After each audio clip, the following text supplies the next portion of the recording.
வணக்க மக்களே, welcome to the ஃபென்சர் show. இன்னைக்கு ஷோல நம்ம பார்க்க போறது டல் டல் அப்படின்ற இந்தி வெப் சீரிஸோட ரிவ்யூ. இந்த சீரிஸ் பாத்தீங்கன்னா பிரைம்ல அவைலபிளா இருக்கு, தமிழ் டப்பிங்கோட இருக்கு. மொத்தமா 7 எபிசோட்ஸ். ஒரு எபிசோட்மே ஆவரேஜா ஒரு 30 to 40 மினிட்ஸ் டியூரேஷன். ஒரு மீடியம் சைஸ் சீரிஸ் தான். இந்த சீரிஸ்ல பூமி பெட்நேகர் தான் வந்து லீட் கேரக்டர் பிளே பண்ணிருக்காங்க. மும்பைல நடக்கக்கூடிய தொடர் சீரியல் கில்லிங், அதுக்கு காரணமானவங்க யாரு, அதை எப்படி போலீஸ் கண்டுபிடிக்கிறாங்க அப்படின்ற தீம்ல தான் இந்த சீரிஸ் நகருது. ஆக்சுவலா இந்த சீரிஸோட ஸ்டார்டிங்லேயே ஒரு கொடூரமான கொலை ஒண்ணு நடக்குது. அதாவது இந்த நாய்களுக்கு எல்லாம் சாப்பாடு போடக்கூடிய ஒரு வயசான நபரை காட்டுறாங்க. அவரோட ரிஸ்ட வந்து கொடூரமா அறுத்து அவரோட வாயில இந்த ரா சிக்கனை திணிச்சு கொலை பண்றது அப்படின்ற மாதிரி 2 நபர்கள் கொலை பண்றாங்க. அவங்க யாருன்னு கூட காட்டிடுவாங்க. இதை கண்டுபிடிக்கிறதுக்கு வரக்கூடிய போலீஸ் ஆபீசர் தான் வந்து நம்ம பூமி.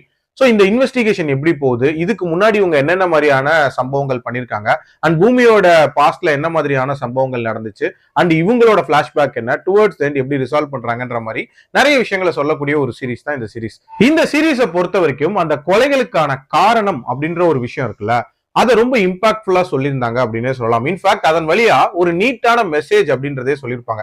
அதாவது குழந்தைங்களோட மென்டல் ஹெல்த், அதுவும் குறிப்பா சின்ன வயசுல அவங்க வளரக்கூடிய அந்த என்விரான்மெண்ட்டை எவ்வளவுக்கு எவ்வளவு பாசிட்டிவா வைக்கணும், ஒருவேளை அப்படி வைக்கலன்னா அவங்க எவ்வளவு எக்ஸ்ட்ரீமுக்கு போவாங்க அப்படின்ற மாதிரி அந்த கில்லர்ஸை காட்டியிருப்பாங்க. சொல்ல போனா அதே மாதிரி பேட் என்விரான்மெண்ட்ல வளர்ந்த ஒரு லேடி தான் வந்து நம்ம ஹீரோயின் அப்படின்ற மாதிரி காட்டியிருப்பாங்க. ஆனா அவங்க இன்னொரு எக்ஸ்ட்ரீமா போலீஸ் ஆபீசரா மாறி இருப்பாங்க. பட் இருந்தாலும் அவங்களுக்குள்ள அந்த டிராமா அப்படின்றது இருந்துட்டு இருக்கும் அப்படின்ற மாதிரி காட்டியிருப்பாங்க. அந்த பிளாஷ்பேக் சீன்ஸ் அப்படின்றது எல்லாமே ரொம்ப ரொம்ப இம்பாக்ட்ஃபுல்லா இருந்துச்சு. அதே மாதிரி இதுல காட்டக்கூடிய அந்த கொலைகள் பயங்கர ப்ரூட்டலா இருக்கும் அப்படின்னே சொல்லலாம். முதல் கொலையில தொடங்கி பாஸ்ட்ல நடந்த கொலைகள் வரைக்கும் எல்லாமே ஒரு மாதிரி ராவா தான் காட்டியிருப்பாங்க. சோ அதோட மேக்கிங் அப்படின்றது எல்லாமே ரொம்ப நீட்டா இருந்துச்சு. பட் ஒரு சீரியல் கில்லர் சீரிஸ்ல நம்ம எதிர்பார்க்கக்கூடிய விஷயம் என்ன, அந்த இன்வெஸ்டிகேஷன் அப்படின்றது பயங்கர பரபரப்பா போகணும். அண்ட் இந்த சீரிஸ் முழுக்க ஒரு த்ரில் ஃபேக்டர் அப்படின்றது மெயின்டைன் பண்ணணும் தானே. இந்த 2 விஷயங்களையும் இந்த சீரிஸ்ல ப்ராப்பரா பண்ணல அப்படின்னே சொல்லலாம். அந்த இன்வெஸ்டிகேஷன் அப்படின்றதே ஒரு மாதிரி ஏனோ தானு போற மாதிரி தான் இருந்துச்சு. ஒரு பக்கம் பார்த்தா அவங்க ரொம்ப ஈஸியா வந்து ஆப்ரேட் ஆகுற மாதிரி காட்டியிருப்பாங்க.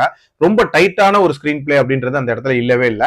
அதே மாதிரி அடுத்து என்ன நடக்க போகுது அப்படின்ற ஒரு பரபரப்பு அப்படின்றது எனக்கு இந்த சீரிஸ்ல சுத்தமா இல்லவே இல்லை. சொல்ல போனா எந்த ஒரு இடத்துலயும் ஒரு வாவ் ஃபேக்டர் அப்படின்ற மாதிரி எந்த காட்சிகளும் இல்லை அப்படின்னே சொல்லலாம். ஓவரால் ஸ்டோரி வைஸ் ஒரு நீட்டான ஒரு ஸ்டோரி லைன், பட் இம்ப்ளிமெண்ட் பண்ண விதம் அப்படின்றது ரொம்ப ரொம்ப ஆவரேஜா இருந்துச்சு.